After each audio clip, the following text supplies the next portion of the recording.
ശ്രീ ഗുരുഭ്യോ നമഃ. എല്ലാവർക്കും നമസ്കാരം. ശ്രീവിദ്യോപാസനയുടെ ഉദ്ഭവം അത് എവിടെ നിന്നാണ്, എന്തൊക്കെയാണ് അഥവാ ഏതെല്ലാം ആയിരിക്കാം ശ്രീവിദ്യയായി രൂപം പ്രാപിച്ചിരിക്കുന്ന ഈ ഉപാസനാ പദ്ധതി കടന്നുവന്ന വഴികൾ, അത് മനസ്സിലാക്കാനുള്ള കൃത്യമായ പ്രമാണങ്ങൾ വല്ലതുമുണ്ടോ, ഇതൊക്കെ നമുക്കൊന്ന് ആരായാം.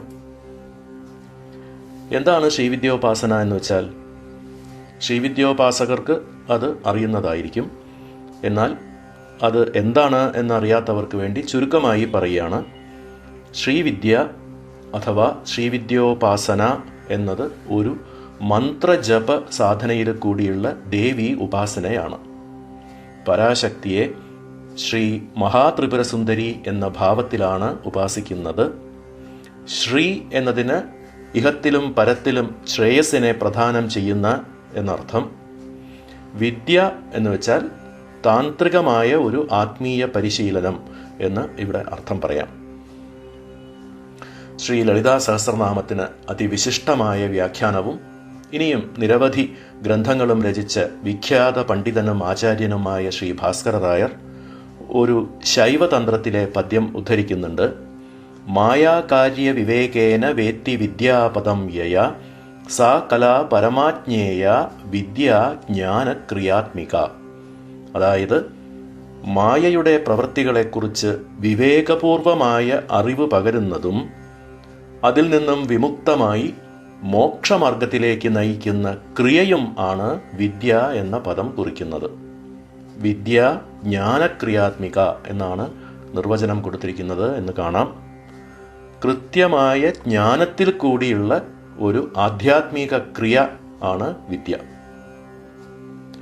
താന്ത്രികമായ മന്ത്രങ്ങളുടെ വിഭജനം സംബന്ധിച്ച മറ്റൊരു അർത്ഥത്തിൽ പുരുഷദേവതകളുടെ മന്ത്രങ്ങൾ മനു അഥവാ മന്ത്രം എന്നും സ്ത്രീ ദേവതകളുടെ മന്ത്രങ്ങൾ വിദ്യ എന്നും തിരിച്ചിരിക്കുന്ന കാരണത്താൽ ജഗന്മാതാവായ ശ്രീ മഹാത്രിപുരസുന്ദരിയെ സംബന്ധിച്ച മന്ത്രമാണ് ഈ ഉപാസനയിൽ ജപിക്കുന്നത് എന്നതുകൊണ്ട് വിദ്യ എന്ന പദം യോജിച്ചിരിക്കുന്നു എന്നും പറയാം. അതുകൊണ്ട് ഇഹപര ശ്രേയസ്സുകളെ പ്രദാനം ചെയ്യുന്ന ശ്രീയുക്തമായ വിദ്യ, ആ വിദ്യയുടെ ഉപാസനാക്രമം ആണ് ശ്രീവിദ്യോപാസന എന്ന പ്രയോഗം കുറിക്കുന്നത്. പ്രധാനമായും ഒരു മന്ത്രജപ സാധനയാണ് ശ്രീവിദ്യ എന്നതും മനസ്സിലാക്കേണ്ടതാണ്. ശ്രീവിദ്യാ മന്ത്രങ്ങൾ എന്ന് ഗണം തിരിച്ചിട്ടുള്ള ചില മന്ത്രങ്ങൾ, അതിൽ പ്രധാനമായും 15 അക്ഷരങ്ങളുള്ള പഞ്ചദശി, അതിൻ്റെ തന്നെ വികസിത രൂപമായ ഷോഡശി എന്നീ മന്ത്രങ്ങളുടെ ജപസാധനയാണ് ശ്രീവിദ്യോപാസന. എന്നാൽ മന്ത്രജപം മാത്രമല്ല, അതോടുകൂടി ബന്ധപ്പെട്ട ചില ബാഹ്യചര്യകൾ, ശ്രീചക്രപൂജനം, ഹോമം, ന്യാസങ്ങൾ എന്നിവയും ശ്രീവിദ്യോപാസനയുടെ പരിധിയിൽ വരുന്നവയാണ്. എന്താണ് ശ്രീചക്രം? താന്ത്രിക പാരമ്പര്യത്തിൽ വളരെ പ്രാധാന്യമർഹിക്കുന്നതും ഏറ്റവും പരമമായി ആരാധിക്കപ്പെടുന്നതും സങ്കീർണവും ആയ ഒരു ജ്യാമിതീയ രൂപീകരണമാണ് ശ്രീചക്രം. ബ്രഹ്മാണ്ഡത്തിൻ്റെ സമഗ്ര രൂപത്തെ പ്രതിനിധീകരിക്കുന്നതും അതോടൊപ്പം തന്നെ ശ്രീമാതാവായ പരദേവതയുടെ സ്വരൂപമായി തന്നെ ആരാധിക്കപ്പെടുന്നതുമാണ് ഈ പരമപാവനമായ ശ്രീചക്രം. സൃഷ്ടിയുടെ വിവിധ ഘട്ടങ്ങളെയും ആത്മീയ ബോധത്തിലേക്കുള്ള ക്രമാത്മകമായ ഉന്നതിയെയും കുറിക്കുന്ന ആഴവും നിഗൂഢവുമായ ആന്തരിക അർത്ഥങ്ങളോടുകൂടിയതാണ് ഈ വിശുദ്ധ ചക്രത്തിലെ ഓരോ രേഖയും ത്രികോണവും പത്മവും എല്ലാം. അതുകൊണ്ട് ശ്രീവിദ്യാ സമ്പ്രദായത്തിൽ നിർദ്ദേശിച്ചിട്ടുള്ള മന്ത്രങ്ങളുടെ ജപവും ശ്രീചക്രത്തിൽ കൂടി ശ്രീ മഹാത്രിപുരസുന്ദരിയായ ശ്രീവിദ്യ പരദേവതയെ ആരാധിക്കലും ആണ് ശ്രീവിദ്യയുടെ 2 പ്രധാന അംശങ്ങൾ എന്ന് പറയാം. എന്താണ് ശ്രീവിദ്യോപാസന എന്നറിയാത്തവർക്ക് വേണ്ടിയാണ് ഇത്രയും പറഞ്ഞത്. ത്രിപുരാക്രമം അഥവാ ചിലപ്പോൾ ശ്രീക്രമം എന്നറിയപ്പെട്ടു വന്നിരുന്ന ഒരു പുരാതന ശാക്ത സാധനാക്രമത്തിൽ നിന്നും ഉരുത്തിരിഞ്ഞ് രൂപം കൊണ്ടതാണ് ശ്രീവിദ്യാ ഉപാസന എന്ന് പൊതുവായി വിശ്വസിക്കപ്പെടുന്നുണ്ട്. കാശ്മീർ താഴ്വരയിലെ ശൈവദർശനങ്ങളിൽ നിന്നും ഉരുക്കൊണ്ടതാണ് ഈ ത്രിപുരാക്രമം എന്നറിയപ്പെടുന്ന ശാക്ത പാരമ്പര്യം. കാശ്മീര ശൈവദർശനത്തിൻ്റെ മറ്റൊരു ശാക്തമുഖമാണ് കാളീക്രമം അഥവാ കാളി കുലം. കാശ്മീര ശിവാദ്വൈത ദർശനത്തിൻ്റെ ആചാര്യന്മാരിൽ നിന്നും, പ്രത്യേകിച്ച് ശ്രീ അഭിനവഗുപ്താചാര്യരുടെയും അദ്ദേഹത്തിന് ശേഷം വന്ന ആചാര്യന്മാരുടെയും രചനകളിൽ നിന്നുമാണ് കാളീകുലത്തെക്കുറിച്ച് നമുക്ക് കൂടുതൽ അറിയാൻ സാധിക്കുന്നത്. ഈ കാളീകുലം കൂടാതെ കുബ്ജികാകുലം, ചിഞ്ചിനീകുലം, ഖഞ്ചിനീകുലം, മാലിനീകുലം, ജ്യേഷ്ഠാകുലം എന്നൊക്കെ നിരവധി കുലപാരമ്പര്യങ്ങളും ശിവാദ്വൈത ദർശനം രൂപം കൊണ്ട കാലത്തിനും വളരെ മുൻപ് തൊട്ടേ നിലവിലുണ്ടായിരുന്നതായി മന്ഥാന ഭൈരവതന്ത്രം പോലെയുള്ള പുരാതന തന്ത്രങ്ങളിൽ നിന്നും നമുക്ക് അറിയാനും സാധിക്കുന്നുണ്ട്. പിന്നീട് ശ്രീ അഭിനവഗുപ്താചാര്യർ പോലെയുള്ള ശിവാദ്വൈത സിദ്ധാന്തത്തിൻ്റെ ആചാര്യന്മാർ അവരുടെ ദാർശനിക രചനകളിൽ ഈ കാളീകുല അനുഷ്ഠാനങ്ങൾക്ക് മുഖ്യത്വം നൽകി അവയുടെ സൂക്ഷ്മ തത്വങ്ങൾ വിശദീകരിച്ച് രേഖപ്പെടുത്തുകയും പുഷ്ടിപ്പെടുത്തുകയും ചെയ്തു.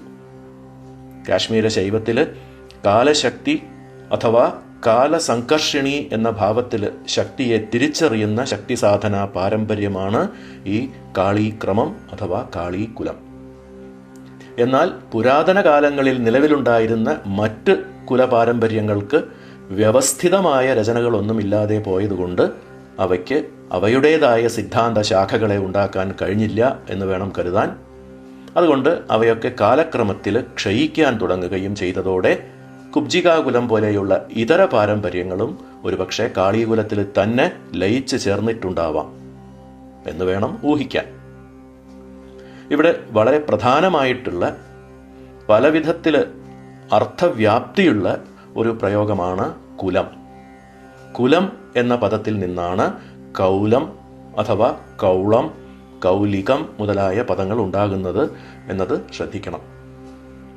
വിശാലമായ ഒരു അർത്ഥത്തിൽ ആചാര പാരമ്പര്യം ആണ് കുലം എന്ന് പറയാം. കുലം, കൗലം എന്നീ പ്രയോഗങ്ങളുടെ വിസ്തരിച്ചുള്ള വിശദീകരണം അടുത്ത ഭാഗത്തിൽ പറയുന്നുണ്ട്. കുലത്തിൻ്റെ ശക്തി എന്ന അർത്ഥത്തിലാണ് കൗലികീ ശക്തി എന്ന പ്രയോഗം വരുന്നത്.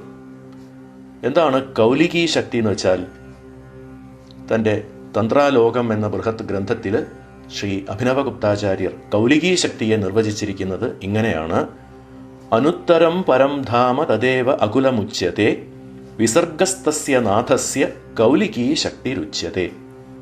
അതായത് പാരമാർത്ഥിക തലമായ അനുത്തര പദം ആണ് അകുലം എന്നറിയപ്പെടുന്നത്. ആ അകുലത്തിൻ്റെ നാഥനായ അനുത്തര ശിവത്തിൻ്റെ വിസർഗശക്തി കൗലികീ ശക്തി എന്നറിയപ്പെടുന്നു. അനുത്തരസ്യാകാരസ്യ പരഭൈരവരൂപിണഃ അകുലസ്യ പരായേയം കൗലികീ ശക്തിരുത്തമ എന്ന് തൻ്റെ മാലിനി വിജയോത്തര തന്ത്രത്തിൻ്റെ വാർത്തികത്തിലും ഈ നിർവചനം ശ്രീ അഭിനവഗുപ്താചാര്യർ ആവർത്തിച്ചിട്ടുണ്ട്. അതായത് അകുലനും പരാഭൈരവ സ്വരൂപനുമായ അനുത്തര ശിവത്തിൻ്റെ ഉത്തമ ശക്തിയായ പരയാണ് കൗലികീ ശക്തി. അകുലസ്യാസ്യ ദേവസ്യ കുലപ്രധനശാലിനി കൗലികീ സാ പരാശക്തിർ അവിയുക്തോ യയാ പ്രഭുഃ തയോർയദ്യാമളം രൂപം സ സംഘട്ട ഇതി സ്മൃതഃ ആനന്ദശക്തി സൈവോക്ത യതോ വിശ്വം വിസൃജ്യത്തെ. എന്ന് വെച്ചാൽ കുലത്തെ വികസിപ്പിക്കുന്ന അകുലനായ ആ ശ്രീ പരമേശ്വരൻ്റെ അവിഭാജ്യ സ്വാതന്ത്ര്യമാണ് വിമർശ പരാശക്തി എന്ന് പറയുന്ന കൗലികീ ശക്തി. അവരുടെ സമരസമായി ഐക്യം പ്രാപിച്ച സ്വരൂപം സ്ഫുരണമായി സ്പന്ദരൂപത്തിൽ വിശ്വത്തെ ബോധരൂപത്തിൽ ആഴ്ത്തുന്ന ആനന്ദശക്തിയായി വെളിപ്പെടുന്നു. ഈ ആനന്ദശക്തിയാണ് പ്രപഞ്ചബോധരൂപത്തിൽ വ്യാപിക്കുന്ന ചിത് ശക്തി. ആ ചിത് ശക്തിയാണ് ത്രിപുര എന്നതാണ് ത്രിപുരാക്രമത്തിൻ്റെ സിദ്ധാന്തം. അതായത് ജഗത് സൃഷ്ടിയിൽ ഈ വ്യാവഹാരികമായ പ്രാപഞ്ചിക ദശയായി രൂപപ്പെടുന്നവളും ഈ ലൗകിക തലത്തെ ചലിപ്പിക്കുന്നവളുമായ പരശിവത്തിൻ്റെ ആനന്ദശക്തിയാണ് ത്രിപുര എന്ന നാമം കൊണ്ട് കുറിക്കപ്പെട്ട ചിത് ശക്തി എന്ന് മനസ്സിലാക്കണം. കൗലികീ ശക്തി പ്രമാണമായിട്ടുള്ള ക്രമം കാളീക്രമം എന്നും ആനന്ദശക്തിയായ ചിത് ശക്തി പ്രമാണമായിട്ടുള്ള ക്രമം ത്രിപുരാക്രമം അഥവാ ശ്രീക്രമം എന്നും പ്രത്യേക ശൃംഖലകളായി രൂപം പൂണ്ടു എന്നതാണ് അഭിവന്ദ്യ ശ്രീ നവജീവൻ രസ്തോഗി മുതലായ പണ്ഡിത വരേണ്യന്മാരുടെ നിഗമനം. ഈ ത്രിപുരാക്രമത്തിൽ നിന്നും രൂപം കൊണ്ട് ദക്ഷിണ ഭാരതത്തിൽ കൂടുതൽ കെട്ടുറപ്പുള്ള ഒരു സാധനാക്രമമായി മാറിയതാണ് ശ്രീവിദ്യോപാസനാക്രമം എന്ന് പറയുന്നുണ്ടെങ്കിലും ശ്രീവിദ്യയുടെ ഒരു റൂട്ട് മാപ്പ് എന്ന് പറയാവുന്ന കൃത്യമായ ഒരു സഞ്ചാര പഥം, അതായത് എന്തെല്ലാം മാറ്റങ്ങളിൽ കൂടിയാണ് ഈ ആരാധനാ സമ്പ്രദായം ഉരുത്തിരിഞ്ഞ് ഇന്നത്തെ ഈ രീതിയിൽ എത്തിയത് എന്നത് അവ്യക്തമാണ്. ആ ചരിത്ര ശൃംഖലയിലെ പല കണ്ണികളും അറ്റുപോയിരിക്കുന്നതായിട്ടാണ് കാണപ്പെടുന്നത് എങ്കിലും ഒരു ഏകദേശ രൂപത്തിൽ നമുക്ക് അത് അനുമാനിക്കാനും കഴിയുന്നുണ്ട്. ഞാൻ മനസ്സിലാക്കി ഇവിടെ രേഖപ്പെടുത്തുന്നതൊക്കെ പ്രധാനമായും വിവിധ ആചാര്യന്മാരുടെ രചനകളിൽ നിന്നും ഊഹിക്കാവുന്ന ചില നിരീക്ഷണ നിരൂപണങ്ങളിൽ കൂടി മാത്രമാണ് എന്നത് ആദ്യം തന്നെ പറഞ്ഞുകൊള്ളുന്നു. ത്രിപുരാക്രമം, കാളീക്രമം മുതലായ സാധനാ പദ്ധതികൾ തുടങ്ങുന്നതിന് മുൻപ് തന്നെ പുരാതനമായ ചില കുലാചാര പാരമ്പര്യങ്ങൾ നിലവിലുണ്ടായിരുന്നു എന്ന് നേരത്തെ പറഞ്ഞിരുന്നല്ലോ.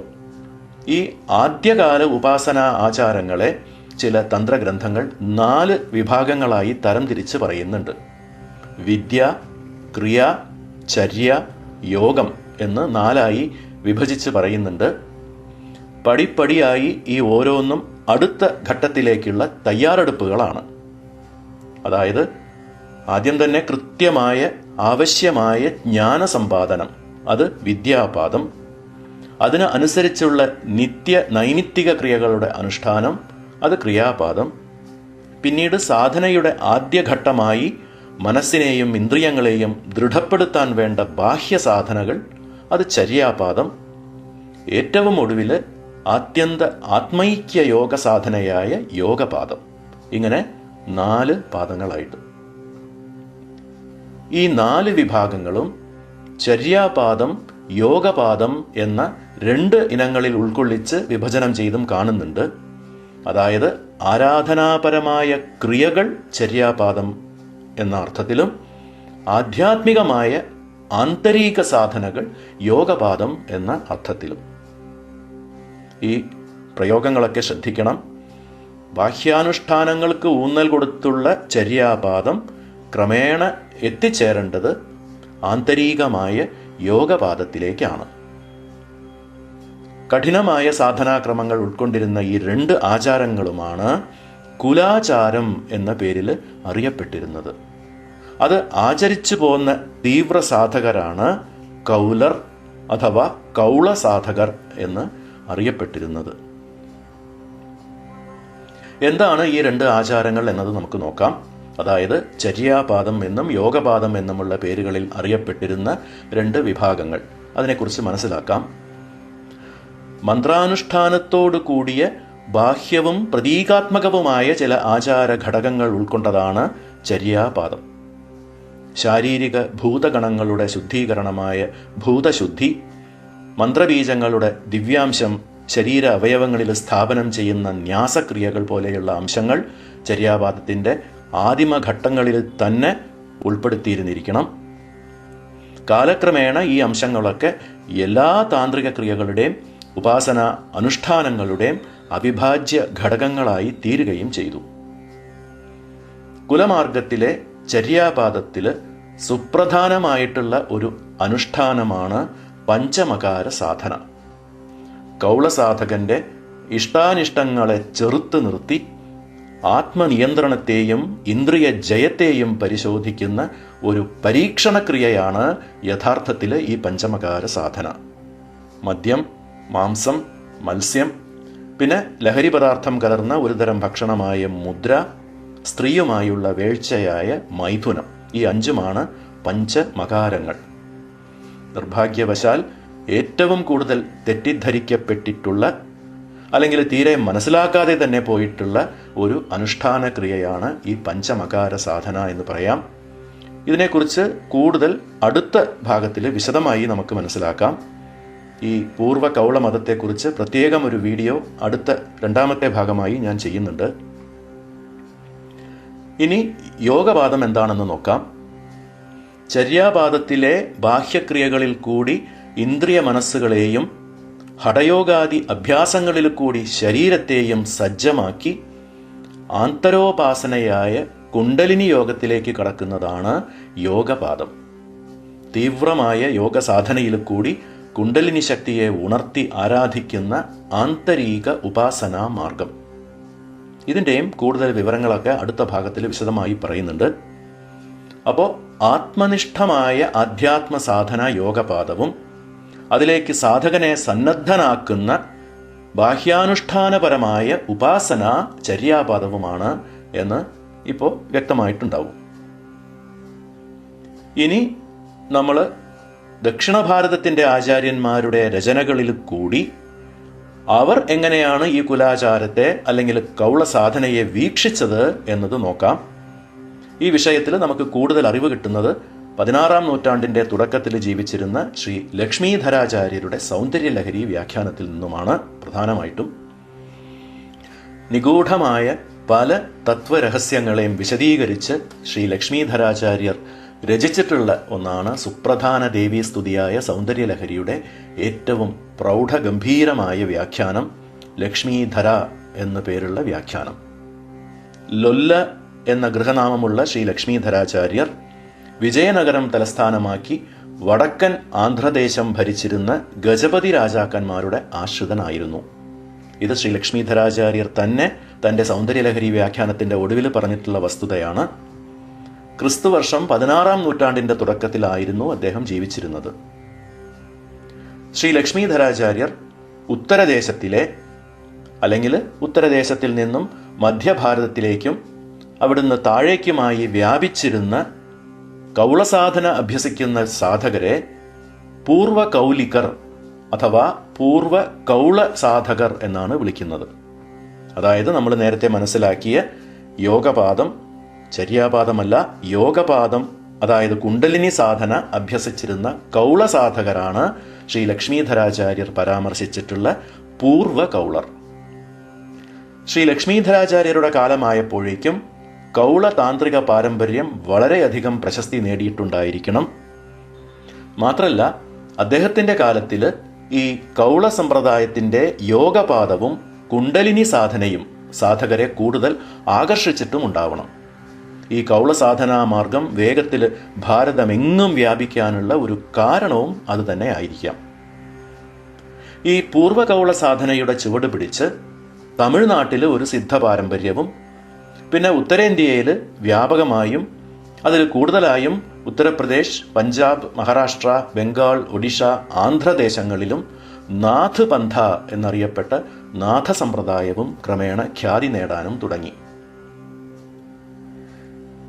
എന്താണ് കുലം എന്നും ആരാണ് ഈ പൂർവ്വ കൗളർ എന്നും ശ്രീ ലക്ഷ്മീധരാചാര്യർ വിശദീകരിക്കുന്നത് ഇങ്ങനെയാണ്.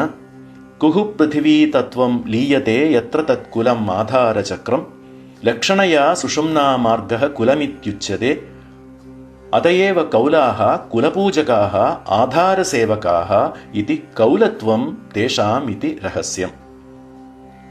അതായത് പൃഥിവീ തത്വത്തിൽ ലയിച്ചിരിക്കുന്ന മൂലാധാര ചക്രവും അതിൽ നിന്നും ഉയരുന്ന സുഷുമ്നാ നാഡിയുമാണ് കുലം എന്ന് അറിയപ്പെടുന്നത്.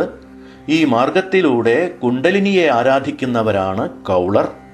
കുലാധാരമായ മൂലാധാര ചക്രത്തിലാണ് ഇവർ പൂജിക്കുന്നത്.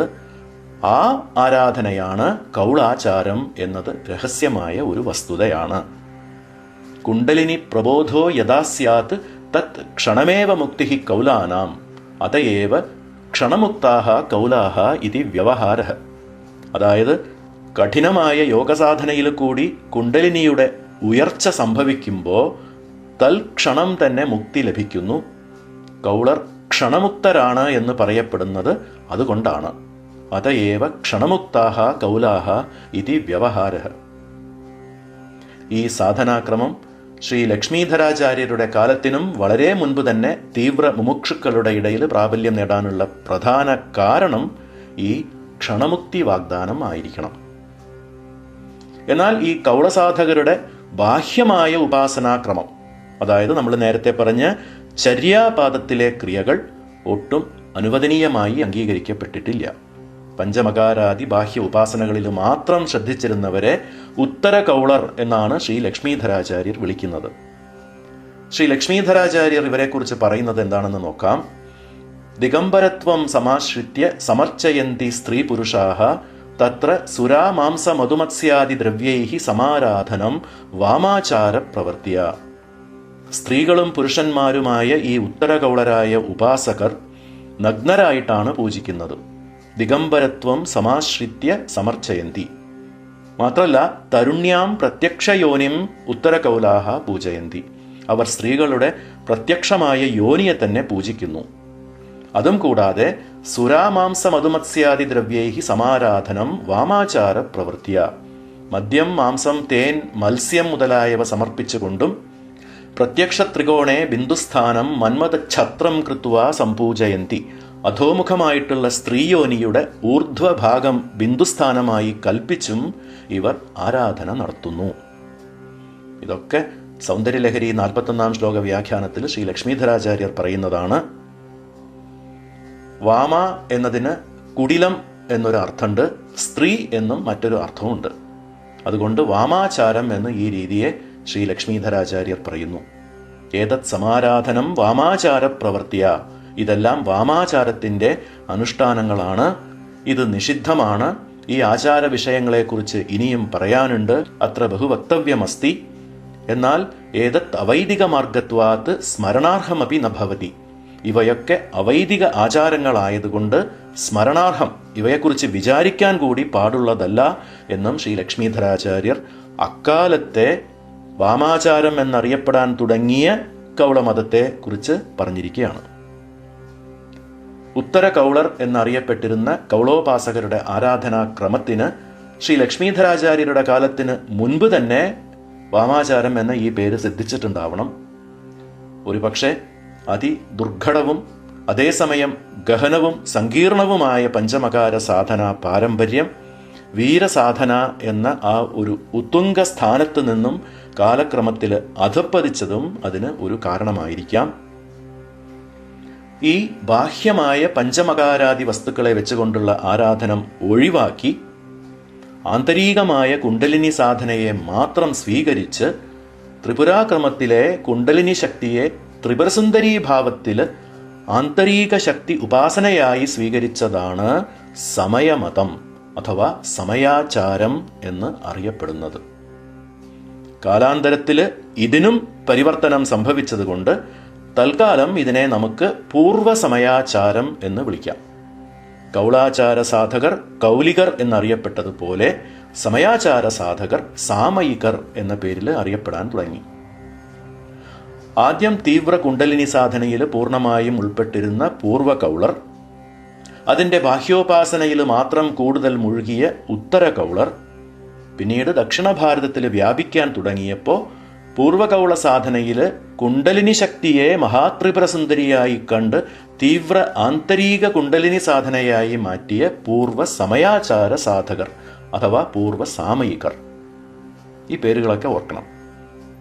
ശ്രീ ലക്ഷ്മീധരാചാര്യർ ആചരിച്ചു പോന്നതും നിർദ്ദേശിച്ചതുമായ സമയമാർഗം ഈ പൂർവ്വ സമയമാർഗമാണ് എന്നത് ഓർക്കണം. ഗൗഡപാദ പ്രണീതമാണ് എന്ന് വിശ്വസിക്കപ്പെട്ടു പോരുന്ന സുഭഗോദയ സ്തോത്രം എന്ന ഒരു ഗ്രന്ഥം മുഴുക്കെ ഈ പൂർവ്വസമയാചാരക്രമത്തിൻ്റെ സാധനാ സവിശേഷതകളെ വിവരിക്കുന്ന ഒന്നാണ്. ചന്ദ്രൻ്റെ 15 തിഥികളുമായി ബന്ധപ്പെടുത്തി ആചരിക്കുന്ന സമയാചാര കുണ്ടലിനി സാധനയുടെ വിവരണമാണ് ഈ ഗ്രന്ഥത്തിൽ. പൂർവകൗളത്തിൽ നിന്നും എങ്ങനെയാണ് ഈ സമയാചാരം, അതായത് പൂർവ്വസമയാചാരം വേറിട്ട് നിൽക്കുന്നത് എന്നത് ഈ സ്തോത്രത്തിലെ ഒരു ശ്ലോകത്തിൽ ഇങ്ങനെ പറഞ്ഞിരിക്കുകയാണ്. അതസ്തേ കൗളാസ്തേ ഭഗവതി ദൃഢപ്രാകൃത ജന ഇതി പ്രാഹുഃ പ്രാജ്ഞാഃ കുലസമയമാർഗദ്വയവിദഃ മഹാന്തസ്സേവന്തേ സകലജനനി ബൈന്ദവഗൃഹേ ശിവാകാരാം നിത്യാം അമൃതഝരികാം ഐന്ദവ കലാം. ഇതിൻ്റെ അർത്ഥം ഇങ്ങനെയാണ്. ഈ കൗളന്മാർ ഉറപ്പായും പ്രാകൃതന്മാരാണ്, ദൃഢപ്രാകൃത ജനാഹ.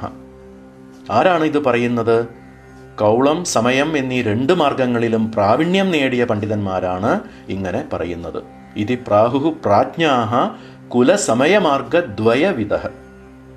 എന്നാൽ മഹാന്തഃ സേവന്തേ സകലജനനി ബൈന്ദവഗൃഹേ ശിവാകാരാം നിത്യാം അമൃതഝരികാം ഐന്ദവ കലാം. ഉത്തമ സാധകരും മഹാത്മാക്കളുമായ സമയാചാര സാധകർ സഹസ്രാരത്തിൽ നിന്നും കുണ്ടലിനി സ്വരൂപത്തിൽ അമൃതം ചൊരിയുന്ന ശിവസ്വരൂപിണിയും നിത്യയുമായ ശ്രീ മഹാത്രിപുര സുന്ദരിയെ ശ്രീചക്ര ബിന്ദുമണ്ഡലത്തിന് സമാനമായ സഹസ്രാരത്തിൽ ഇന്ദുകലാസ്വരൂപത്തിൽ ഉപാസിക്കുന്നു. സൂക്ഷ്മ ശരീരത്തിലെ ആധാരചക്രങ്ങളും ശ്രീചക്രവും പരസ്പരം സമീകരിച്ച് സാധിക്കുന്ന ഒരു കുണ്ടലിനി ഉത്ഥാപനക്രിയ ആണ് പൂർവസമയമാർഗത്തിൻ്റെ സാധനാക്രമം. അപ്പോൾ പൂർവകൗളം എന്ന് പറയപ്പെടുന്നത് യോഗപാദം എന്നറിയപ്പെടുന്ന കുണ്ടലിനി സാധനാരൂപമായിട്ടുള്ള കൗള സമ്പ്രദായമാണ്. അതുതന്നെയാണ് പൂർവ സമയാചാരമായി ശ്രീചക്രോപാസനവുമായി സമന്വയിച്ച് ശ്രീ ലക്ഷ്മീധരാചാര്യർ പോലെയുള്ള ആചാര്യന്മാർ സ്വീകരിച്ചത്. 15-ാം നൂറ്റാണ്ടാണ് കാലഘട്ടം എന്ന് ഓർക്കണം. അവർ കൗളമതത്തിൻ്റെ ചര്യാപാദത്തിലുള്ള ആചാരക്രമങ്ങളെ, പ്രത്യേകിച്ച് നഗ്നരായി ഇരുന്നു കൊണ്ടുള്ള അനുഷ്ഠാനങ്ങളെയും മദ്യമത്സ്യമാംസാദികളെ കൊണ്ടുള്ള പ്രയോഗങ്ങളെയും സംഭോഗ പ്രക്രിയകളെയും ഒക്കെ തികച്ചും നികൃഷ്ടവും അപരിഷ്കൃതവും നിഷിദ്ധവുമായ വാമാചാരം എന്ന് നിരാകരിച്ചു. വിശുദ്ധീകരിക്കപ്പെട്ടതായ സമയമാർഗം അതുകൊണ്ട് ദക്ഷിണാചാരം, വാമാചാരത്തിന് നേരെതിരായിട്ടുള്ള ദക്ഷിണാചാരം എന്നും അറിയപ്പെടാൻ തുടങ്ങി. ആദ്യമേ തന്നെ നമ്മൾ മനസ്സിലാക്കിയതുപോലെ ശ്രീയുക്തമായ കുണ്ടലിനി സ്വരൂപ ശ്രീ മഹാത്രിപുര സുന്ദരിയുടെ വിദ്യ ആയതുകൊണ്ട് ശ്രീവിദ്യോപാസന എന്ന പേരും ഈ ദക്ഷിണാചാരക്രമത്തിന് ഈ കാലഘട്ടത്തിൽ തന്നെ സിദ്ധിച്ചിട്ടുണ്ടാവണം. ശ്രീ ലക്ഷ്മീധരാചാര്യർ ബാഹ്യപൂജാപരമായ ഉപാസനയെ അംഗീകരിച്ചിട്ടേയില്ല എന്നത് ഓർക്കണം. പൂർവസമയാചാരം പൂർണ്ണമായും ആന്തരികമായ കുണ്ടലിനി ഉപാസനയിൽ മാത്രം നിലകൊള്ളുന്ന ഒന്നായിരുന്നു എന്നതും മറക്കരുത്. എന്തുകൊണ്ടാണ് സമയാചാരം എന്ന പേരിൽ അറിയപ്പെടാൻ കാരണം? സമയയുടെ ഉപാസന ആചാരമാണ് സമയാചാരം. ഇവിടെ ശ്രീ പരമേശ്വരനുമായി സാമ്യം പ്രാപിച്ചിരിക്കുന്ന ശ്രീ മഹാത്രിപുര സുന്ദരി സമയ എന്ന് അറിയപ്പെടുന്നു. ശിവശക്തി സാമരസ്യ ഭാവത്തിലുള്ള ദേവതയുടെ ആരാധനം തന്നെയാണ് സമയാചാരം എന്ന പേര് ദ്യോതിപ്പിക്കുന്നത്. ശംഭുനാ സാമ്യം പഞ്ചവിധം യാതീതി സമയ. 5 വിധത്തിലാണ് ഈ സാമ്യം: അധിഷ്ഠാന സാമ്യം, അവസ്ഥാന സാമ്യം, അനുഷ്ഠാന സാമ്യം, രൂപസാമ്യം, നാമസാമ്യം എന്നിങ്ങനെ 5 വിധം സാമ്യങ്ങൾ. സമയാചാരി ആയ ശ്രീവിദ്യോപാസകന്റെ മൂലാധാരത്തിൽ ശിവശക്തികൾ 2 പേരും സ്ഥിതി ചെയ്യുന്നത് കൊണ്ട് അധിഷ്ഠാന സാമ്യം, അതായത് ഇരിപ്പിടത്തിൽ സമമായ അവസ്ഥ. ഇവിടെ ഈ സമയാചാരി പൂർവ്വസമയാചാരക്രമത്തിൽ കുണ്ടലിനി സാധന ചെയ്യുന്ന സമയാചാരിയാണ്. സൃഷ്ടിക്കപ്പെട്ട ജീവജാലങ്ങളുടെ മാതാപിതാക്കളായി വർത്തിക്കുന്നത് കൊണ്ട് അവസ്ഥാന സാമ്യം, അതായത് അവസ്ഥയിൽ, നിലപാടിൽ സമത്വം. സൃഷ്ടിസ്ഥിതി സംഹാരങ്ങൾ ഒരുമിച്ച് നിർവഹിക്കുന്നത് കൊണ്ടും ഒരുപോലെ മുക്തി തരുന്നത് കൊണ്ടും അനുഷ്ഠാന സാമ്യം, അതായത് പ്രവൃത്തികളിൽ സമമായ അവസ്ഥ. കാമേശ്വര കാമേശ്വരി ഭാവത്തിൽ ചന്ദ്രകല ധരിക്കൽ, 3-ാം തൃക്കണ്ണ്, ഒരേപോലെയുള്ള ആയുധങ്ങൾ, ചുവന്ന വസ്ത്രം ധരിക്കൽ മുതലായുള്ള കാരണത്താൽ രൂപത്തിൽ സാമ്യം, രൂപസാമ്യം. അതുപോലെ തന്നെ ശിവൻ ശിവ, ഭവൻ ഭവ, കാമേശ്വരൻ കാമേശ്വരി എന്നിങ്ങനെ പേരുകളിൽ സാമ്യമുള്ളതുകൊണ്ട് നാമസാമ്യം. ഇങ്ങനെ 5 വിധത്തിൽ ശ്രീ പരമേശ്വരനുമായി സാമ്യം പ്രാപിച്ചിരിക്കുന്ന ശിവശക്തി ഐക്യരൂപിണിയാണ് സമയയായ ശ്രീ മഹാത്രിപുര സുന്ദരി. മാത്രമല്ല തികച്ചും ആന്തരിക ഉപാസനയ്ക്ക് പ്രാമുഖ്യം കൊടുക്കുന്നതാണ് ഈ പൂർവ്വ സമയാചാരത്തിലെ ഉപാസനാക്രമം. എങ്ങനെയുള്ള ആന്തരിക ഉപാസനയാണ്? നേരത്തെ പറഞ്ഞതുപോലെ ശരീരവും ശ്രീചക്രവും ഐക്യപ്പെടുത്തിയുള്ള ഉപാസന, അഥവാ ശ്രീചക്രത്തെ സ്വശരീരത്തിൽ തന്നെ അനുഭൂതമാക്കുന്ന സാധന. ആധാരാദി ഷഡ്ചക്രാണാം ത്രികോണാദി ഷഡ്ചക്രത്വേന താദാത്മ്യം, ബിന്ദുസ്ഥാനസ്യ ചതുരസ്ര സഹസ്രദളകമലത്വേന താദാത്മ്യം, ബിന്ദു ശിവയോസ്താദാത്മ്യം, ഏവം ദേവീ ശിവയോസ്താദാത്മ്യം ഇതി താദാത്മ്യത്രയം, ചക്രമന്ത്രയോः ഐക്യം പൂർവമേവോക്തമിതി തേന സഹ ചതുർധാ ഐക്യം സമയിനാം സമയാചാരാധനം ഇതി മഹത് രഹസ്യം. അതായത് 4 തരത്തിലുള്ള ഐക്യഭാവം, ഐക്യ അനുസന്ധാനം, ആണ് സമയാചാരത്തിൻ്റെ കാതലായ അനുഷ്ഠാന ക്രിയ. സൂക്ഷ്മ ശരീരത്തിലെ 6 ആധാരചക്രങ്ങളും ശ്രീചക്രത്തിൻ്റെ ത്രികോണം മുതലായ 6 ചക്രങ്ങളും തമ്മിലുള്ള താതാത്മ്യഭാവം, ശ്രീചക്രത്തിൻ്റെ ബിന്ദുസ്ഥാനവും ചതുരസ്രവും ശരീരത്തിലെ സഹസ്രാരവും തമ്മിലുള്ള താതാത്മ്യഭാവം, സഹസ്രദള കമലവുമായി ഐക്യം പ്രാപിച്ച ബിന്ദുവിനും പരമശിവനും തമ്മിലും, അതുപോലെ തന്നെ കുണ്ടലിനി സ്വരൂപയായ ത്രിപുരസുന്ദരീ ദേവിക്കും പരമശിവനും തമ്മിലുമുള്ള താതാത്മ്യം, പിന്നെ ചക്രമന്ത്രയോഹോ ഐക്യം, ശ്രീചക്രത്തിനും ശ്രീവിദ്യാ മന്ത്രത്തിനും തമ്മിലുള്ള താതാത്മ്യം. ഈ 4മാണ് സമയാചാരത്തിൻ്റെ അതിരഹസ്യവും ഏറ്റവും പ്രധാനവുമായ ചതുർവിധ താതാത്മ്യ അനുസന്ധാനം എന്ന് പറയപ്പെടുന്നത്. സമയിനാം ചതുർവിധൈക്യാനുസന്ധാനമേവ ഭഗവത്യാഹ സമാരാധനം ഇത്യേതത് സർവസമ്മതം. അതായത് സമയികൾക്ക് എന്ന് വെച്ചാൽ സമയാചാര സാധകർക്ക് ഭഗവതിയായ ശ്രീ മഹാത്രിപുരസുന്ദരിയുടെ പൂജ എന്ന് പറയുന്നത് ഈ പറഞ്ഞ 4 വിധത്തിലുള്ള ഐക്യങ്ങളെ ആന്തരിക അനുഭൂതിയായി കണ്ടറിയുക എന്നതാണ് സർവസമ്മതമായിട്ടുള്ളത്. സമയിനാം സഹസ്രകമലപര്യന്തം ആന്തരപൂജ കർത്തവ്യ. സ്വശരീരത്തിലെ സഹസ്രാരം വരെയുള്ള ആധാരചക്രങ്ങളിൽ നിർവഹിക്കേണ്ട ഐക്യാനുസന്ധാനമാകുന്ന ആന്തരപൂജ മാത്രമേ സമയാചാര സാധകൻ ചെയ്യേണ്ടതുള്ളൂ. അതയേവ സമീമതേ ബാഹ്യാരാധനം ദൂരതയേവ നിരസ്തം ഷോഡശോപചാരരൂപ പൂജാംഗകലാപശ്ച ദൂരത ഏവ. അതുകൊണ്ട് സമയമതത്തിൽ ബാഹ്യമായ ആരാധനകളെയൊക്കെ ദൂരെ കളയണം. ഷോഡശോപചാരം പോലെയുള്ള പൂജാ കലാപങ്ങളൊക്കെ ദൂരെ മാറ്റിവെക്കേണ്ടവയാണ്. കുണ്ടലിനി സാധനാരൂപത്തിലുള്ള അന്തർമുഖമായ ഉപാസനയല്ലാതെ മറ്റൊരു തരത്തിലുള്ള ബാഹ്യപൂജകളും അനുവദനീയമല്ല എന്ന് ഇങ്ങനെയാണ് ശ്രീ ലക്ഷ്മീധരാചാര്യർ സമയമാർഗത്തിൻ്റെ, അതായത് പൂർവസമയമാർഗത്തിൻ്റെ സാധനാക്രമം വിവരിച്ചിരിക്കുന്നത്. സഹമയാ വർത്തതേ ഇതി സമയ. എന്താണ് ഇതിൻ്റെ അർത്ഥം? മന്ത്രവും മന്ത്രദേവതയും തൻ്റെ അന്തരാത്മാവും തന്മയീഭാവത്തിൽ ഉള്ളതാണ് എന്നും മന്ത്രദേവതയായ പരാഭട്ടാരിക ശ്രീ മഹാത്രിപുരസുന്ദരി എപ്പോഴും എൻ്റെ ഹൃദയാന്തർഭാഗത്തിലുള്ള ദഹരാകാശത്തിൽ സ്ഥിതി ചെയ്യുന്നുണ്ട്, സഹമയാ വർത്തതേ എന്നുള്ള ഭാവം കൈക്കൊള്ളലുമാണ് സമയാചാരത്തിൻ്റെ മുഖ്യമായ ലക്ഷണമായി പറഞ്ഞിരിക്കുന്നത്. ഞാനൊന്നും കൂടി ഓർമ്മിപ്പിക്കുകയാണ്, സമയാചാരം എന്നതുകൊണ്ട് ഇവിടെ ഉദ്ദേശിക്കുന്നത് പൂർവസമയാചാരമാണ്. ഇങ്ങനെ പൂർവ കൗള പാരമ്പര്യത്തിലെ ആന്തരിക അനുഷ്ഠാനമായ കുണ്ടലിനി സാധനയെ മാത്രം സ്വീകരിച്ച് അത് സമയാചാരം എന്ന ഒരു മതമായി മാറ്റുന്നതിനുള്ള പ്രമാണം എന്താണ് എന്ന് ശ്രീ ലക്ഷ്മീധരാചാര്യർ ഇങ്ങനെ പറയുന്നു. ശുഭാഗമതന്ത്ര പഞ്ചകേ വൈദികമാർഗേണൈവ അനുഷ്ഠാന കലാപോ നിരൂപിതഃ അയം ശുഭാഗമ പഞ്ചക നിരൂപിതോ മാർഗഃ വസിഷ്ഠ സനകശുക സനന്ദന സനത്കുമാരൈഃ പഞ്ചഭിഃ മുനിഭിഃ പ്രദർശിതഃ അയമേവ സമയാചാര ഇതി വ്യവഹ്രിയതേ. അതായത് വൈദിക മാർഗത്തിന് അനുസൃതമായി ശുഭാഗമ പഞ്ചകം എന്ന പേരിൽ വസിഷ്ഠൻ, സനകൻ, ശുകൻ, സനന്ദനൻ, സനത്കുമാരൻ എന്നീ 5 ഋഷികളാൽ നിരൂപണം ചെയ്യപ്പെട്ടിരിക്കുന്ന അനുഷ്ഠാനമാണ് ഇത്. അയമേവ സമയാചാര ഇതി വ്യവഹ്രിയതേ. ഇത് തന്നെയാണ് സമയാചാരം എന്ന് അറിയപ്പെടുന്നത്. അതായത് പൂർവകൗളത്തിൽ നിന്നും കടം കൊണ്ടതല്ല ഈ സമയാചാരം, തികച്ചും വൈദിക മാർഗാനുസാരിയാണ് ഇത് എന്ന് സ്ഥാപിച്ചിരിക്കുകയാണ്. ഇങ്ങനെയാണ് തുടക്കത്തിൽ തന്നെ പൂർവസമയാചാരക്രമത്തിലുള്ള ശ്രീവിദ്യോപാസന വേദമാർഗത്തിന് വിരുദ്ധമല്ലാത്ത രീതിയിൽ രൂപീകരിക്കപ്പെട്ടത് എന്ന് പറയാം.